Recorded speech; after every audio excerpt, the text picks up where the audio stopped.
হজৰত মহম্মদৰ এটা কথাই মোৰ জীৱনক বহুত ধৰণে প্ৰভাৱিত কৰে যে কাৰোবাক মিঠাই খাবলৈ হাক দিয়াৰ আগতে আমি নিজে মিঠাই খোৱাটো বন্ধ কৰিছো নে নাই ৰাতিপুৱাৰ পৰা কংগ্ৰেছ দলৰ প্ৰেচিডেণ্টসকলে কংগ্ৰেছ দলৰ প্ৰাক্তন মন্ত্ৰীসকলে অখিল গগৈ ডাঙৰীয়াই কৈ আছে নহয় সোনকালে সোনকালে দি দিয়ক আপোনালোকৰ কথা মতে কাম কৰিম কিন্তু আপোনালোকে মোক মিঠাই খাবলৈ হাক দিয়াৰ আগতে নিজে মিঠাই খোৱা বাদ দিলে নে নাই আপোনালোকৰ কোনটো সম্পত্তি ৰাইজৰ কাৰণে দিব সিদ্ধান্ত ললেনে অৰ্কিড পাৰ্কখন কেতিয়া ৰাইজক গটাই দিব তাৰ সিদ্ধান্ত ললেনে একোটা গড়ৰ শিঙৰ মূল্য গ্ৰে মাৰ্কেটত 1 কোটিৰ পৰা 2 কোটি টকা কংগ্ৰেছৰ দিনত মৃত্যু হোৱা প্ৰতিটো গড়ৰ টকাবোৰ ক'ত গৈছিল সেই টকাবিলাকেৰে হোৱা সম্পত্তিসমূহ এতিয়া আপোনালোকে ৰাইজৰ ওচৰত দিব নে নিদিয়ে তাৰ উত্তৰ আমি নিদিও খালি মই এটাই আহ্বান জনাম যে যিসকলে আজি মোৰ পিছত লাগি আছে তেওঁলোকে অলপ সাহস দেখাওক তেওঁলোকেও নিজৰ দান বৰঙণি কৰক ৰাজনীতি কৰা ব্যক্তিসকলে সকলোৱে যদি ৰাইজৰ কাৰণে 2 টকা দিয়া আৰম্ভ কৰে আমাৰ সমাজখন কিমান সুন্দৰ হ'ব মোৰ আজিও মনত আছে 2009 চনত এখন মই গাড়ী লৈছিলো আৰু পকেটৰ টকা ইনকাম টেক্সত দেখুৱা টকা দি লৈছিলো এজন বিধায়কে 2 বছৰ মোক খুব দিয়া নাছিল যে সেই গাড়ীখন আপুনি কিয় ল'ব আৰু আজি যেতিয়া মই বিধানসভাত যাওঁ সকলো বিধায়কৰে তেনেকুৱা গাড়ী কোনেও কাকো এতিয়া প্ৰশ্ন নকৰে এইখন অসমত হিমন্ত বিশ্ব শৰ্মাৰ কাৰণে আইন বেলেগ আৰু আন ৰাজনীতি কৰা ব্যক্তিৰ কাৰণে আইন বেলেগ যিসকলৰ অগাধ সম্পত্তি আছে মই কাকো বেয়া নাপাওঁ যদি আইনৰ গণ্ডিৰ মাজত কোনোবাই কিবা কৰিছে কোনো আপত্তি নাই তেওঁলোকে মোৰ ফালে আঙুলি টুওৱাৰ আগতে নিজে সমাজৰ কাৰণে কি কৰিছে তাকো সমাজক জনালে সমাজ উপকৃত হ'ব মই মোৰ কাম কৰি গৈ থাকিম আৰু মই মোৰ পৰিয়ালতো এটা সংস্কাৰ দিবৰ কাৰণে যত্ন কৰোঁ যে সমাজত আমি যদি সামাজিক ব্যক্তি হৈ চলিব লাগে 2 টকা যদি সৎ উপায়েৰেও আমি উপাৰ্জন কৰিছো আমি ৰাইজৰ কাৰণে কিছু হলেও কাম কৰি যাব লাগে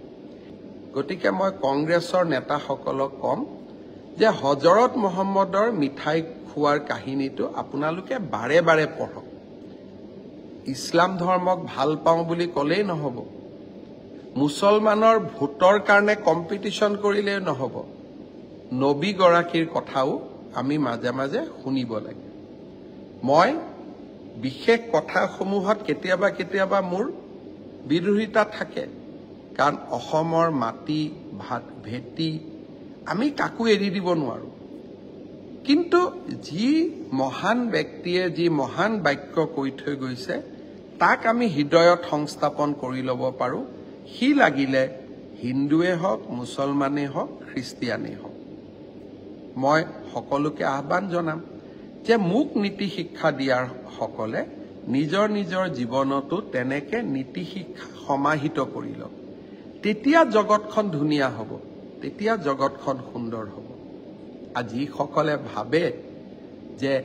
আমি কিবা বেয়া কাম কৰি আছো আমি কিবা ভুল কাম কৰি আছো আইন আদালত সকলোৰে বাবে খোলা আছে যিজন ব্যক্তিয়ে 1 লাখ চাকৰি দিব পাৰে দুৰ্নীতি নকৰাকৈ যিজন ব্যক্তিয়ে অসমত এটা নতুন বাতাবৰণ সৃষ্টিৰ কাৰণে ট্ৰান্সফাৰ পোষ্টিং কৰা নিজৰ অধিকাৰো বেলেগৰ ওচৰত আত্মসমৰ্পণ কৰি দিব পাৰে সেই ব্যক্তিজনে কিমান বেয়া কাম কৰিব পাৰে তাৰ ধাৰণা এটা নিশ্চয় আপোনালোকৰো থাকিব যি নহওক ৰাজনীতি থাকিব ৰাজনীতি চলি থাকিব